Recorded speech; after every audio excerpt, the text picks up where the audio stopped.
UFC Fight Night, Mohammed versus Bonfim has wrapped up. Overall, it was a good card, I can't lie. This was a pretty good card. Let's go to the main event. As I predicted, the underdog won. Gabriel Bonfim, I think it was a pick him at the time, but on these odds, he was an underdog. Bilal Mohammed versus Gabriel Bonfim. Bonfim schooled him on the feet, battered him. This wasn't close. As I predicted, I knew he'd win. I did think it would be like a 48-47 though. When he calf kicks, jabs, keeping him long range. Bonfim's really good, and am I the only one that watched the Randy Brown fight? I think I might have been the only one who watched the Randy Brown fight, seems like. Because everyone was picking Bilal for no reason. No, there was a reason, because Dalby beat him. But he's clearly improved since then, and Dalby was a good loss for him to learn and improve from, because Dalby kind of out-toughed him early and then finished him late, which is something Bilal can, not finish, but can out-tough you at, build into these fights of pressure. But to be fair, Bilal was just on the back foot the whole time, which didn't make any sense to me. Made no sense. He was on the back foot the whole time, letting Bonfim go forward and just dominate the whole fight. Early on, maybe he could have won round one. He landed a good left hook cross. That was like his only punch of that good punch of the fight. That's like the only combo he'd used, He just got schooled here by a younger fighter. And let's be real, in the welterweight division, I can't pick, if you're like above 35, I'm probably not going to pick you to win a fight top level. Don't pick unks, dude. Don't. Because 9 out of 10 times, they lose.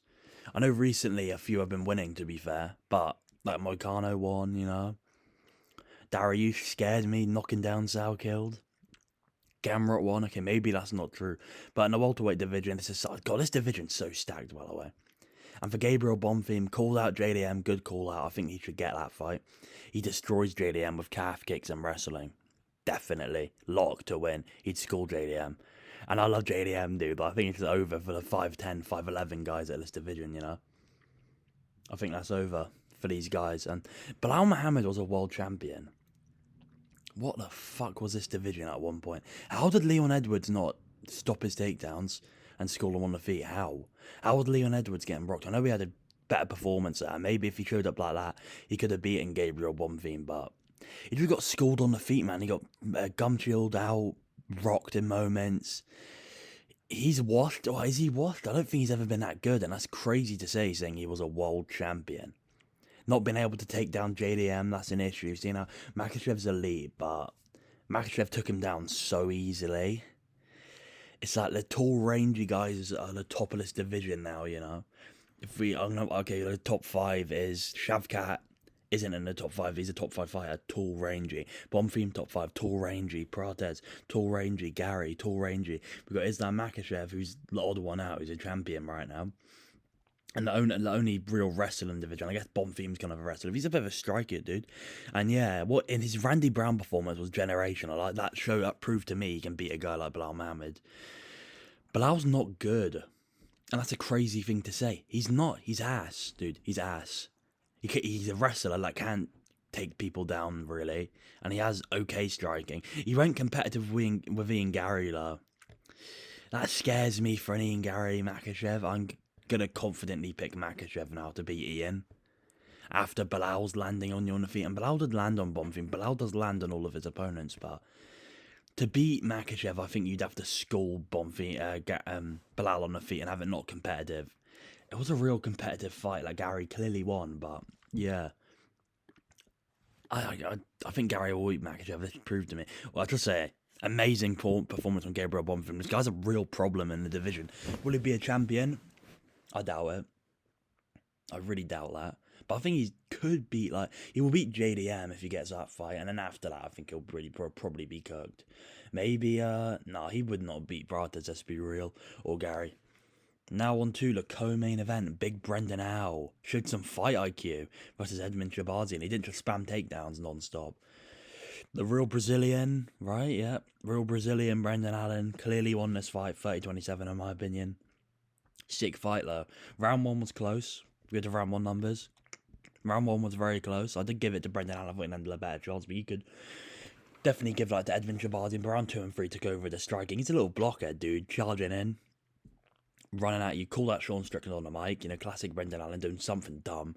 Like, he couldn't do a whole performance in a night without being dumb. He'd do something, But yeah, he couldn't really take down Edmund. I thought he'd finish him.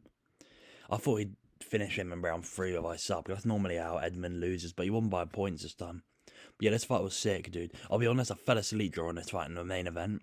But I've rewatched the highlights on YouTube. It looked like a sick fight.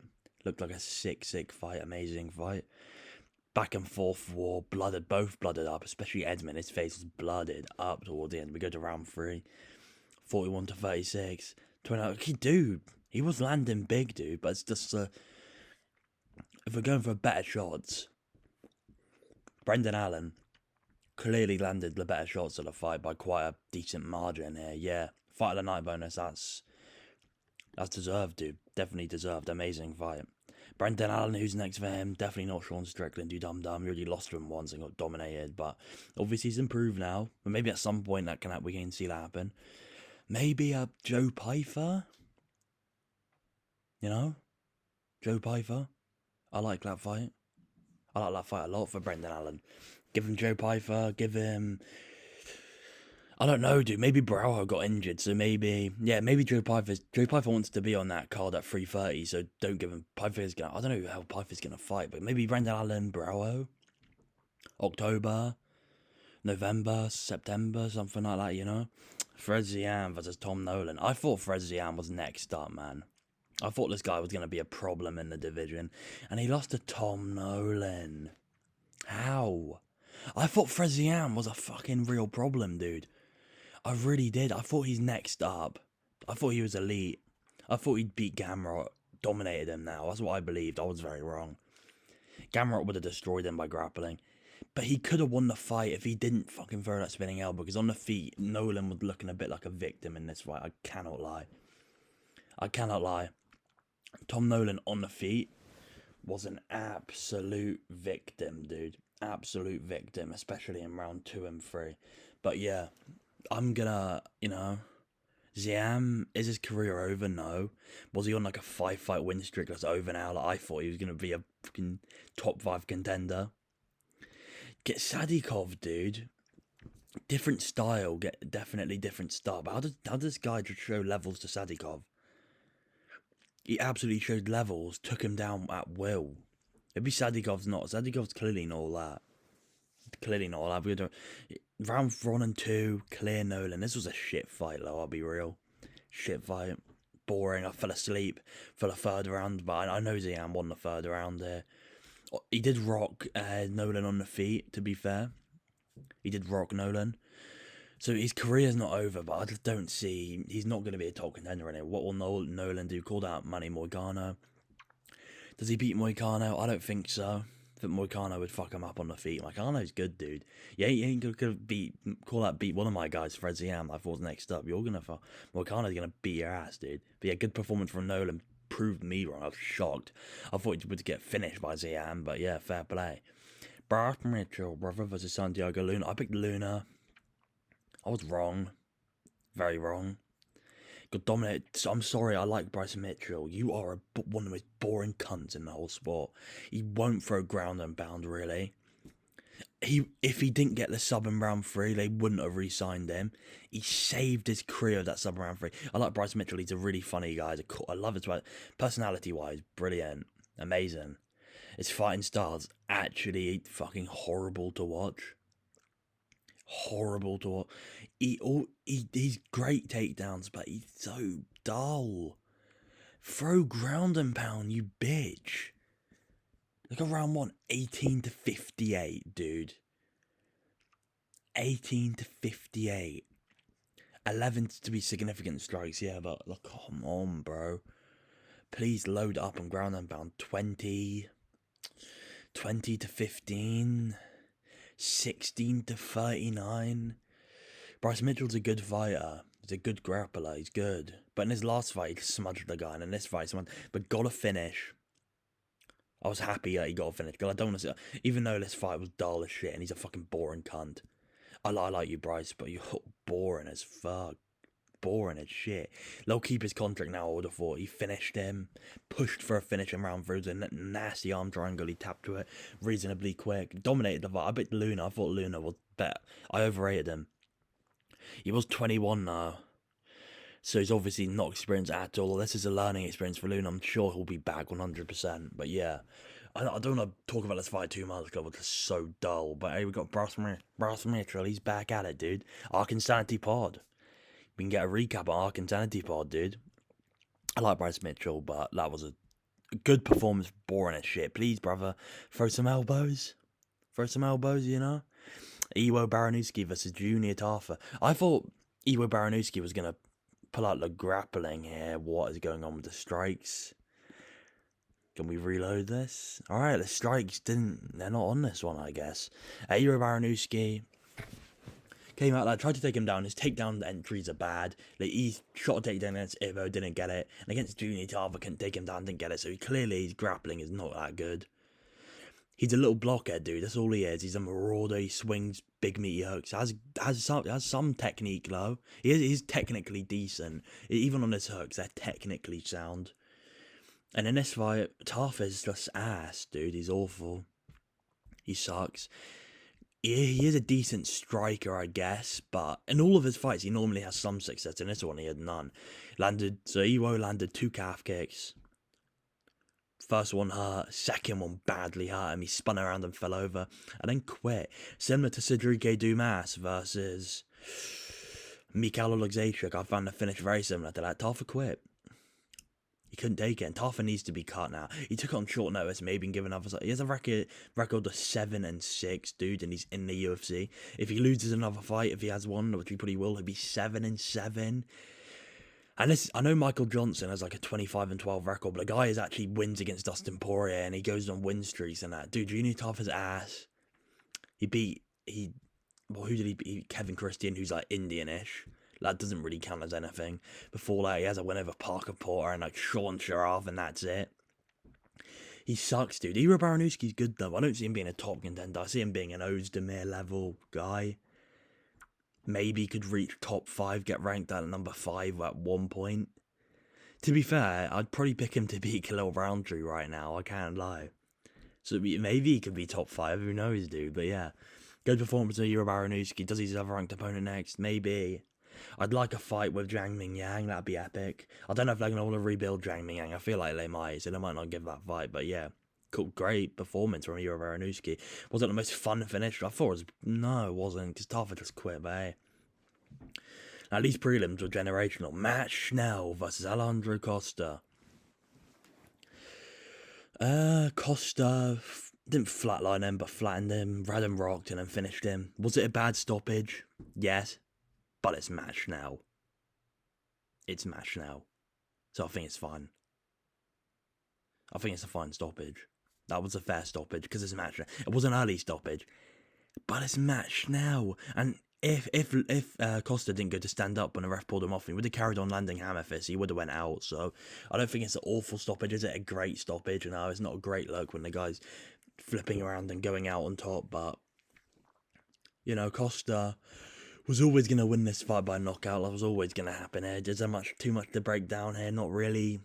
Rocked him bad early. Matt Schnell was kind of looking good early, but that seems to be a lot of his fights and he gets slapped. So, good performance from Costa. Destroyed Schnell. Like he should have, dude. Like he should have. And yeah, Schnell retire, bro. You're a flyweight and you get flatlined almost every fight. This fight, he got TKO'd, but yeah. Good performance from Costa. Mate, great. Nice finish. Now on to Marcus McGee versus John Yanis. Good fight. Clearly, I scored at 30-27 McGee. I scored at 30-27 McGee. It was decent performance though. Not the best. I thought McGee should have finished him. I thought McGee was going to show crazy levels and he didn't. Not someone who went 29-28 close with Piotr Jan. I thought he would finish Yanis here, but he didn't. He did look good, though. Kind of got clipped a lot. His defense is definitely not the best. But yeah, it was a good fight. Round 2 was close, though. Round 2 could have went Yanis' way. I scored at 30-27 McGee. That was round 2 numbers. See, 30-35, all significant strikes here. See, that's a real scrap, Bryce Mitchell. You wouldn't know that, and I like you, bro, but still. You know, easy. I don't want to break this down too much. Easy performance from Marcus McGee. Easy performance from Marcus McGee. This was domination. Shutout win. Really. It was competitive, but I was never going to be competitive. And look at the odds. I thought he should have been a bigger favourite. These odds kind of made sense now if he didn't finish him. But yeah, good performance from McGee. He should have finished him though, but it was a good performance. Take that back. It was a good performance. Now on to shocked me. This absolutely shocked me. Couldn't believe this. Shirez won. I was confidently picking Silver here. This was crazy. He dominated him. Wasn't even close. He dropped him a bunch and subbed him in round 1. Club and sub. I couldn't believe this. Was shocking. Absolutely shocking to me. Unreal performance from Edgar Shirez. I made great performance. Silver looked ass. Shocking, dude. Big up. In my opinion, this was a huge upset win. I thought Silver was going to dominate here. I thought Silver should have been a big 350 favourite. Because Shirez went really close with Felipe Boons. This should have been an easy win here for Silver, in my opinion. But sure, Shirez has clearly improved. Amazing performance. Good for him. Deserved the bonus 100%. Great performance. Shirez is a cool person as well, dudes. That's good for him. But yeah, good performance from Shirez. Who cares? Chandler got finished. Good for her. Brie, I didn't watch these fights. I was having a life, hanging out with my friends, you know. It's got a life. Some UFC fans don't have that. Brito Levitt. Nice sub early, dude. I predicted this club and sub. I don't think it was a club and sub. I think he shot a shitty takedown. This is how Levitt fights tend to go. Like, he lost to Jay Super by sub. It's pretty obvious. And Chavez won. And Souza had a really nasty head kick knockout, right? A really nasty head kick knockout. So good for her. But yeah, overall, pretty good card. I was absolutely knackered for this card. Like, I didn't really sleep much the night before. So yeah, overall good card. But being a UK fan's rough, man. It is so rough. But anyway, like, subscribe to the good stuff. See you next time. Bye.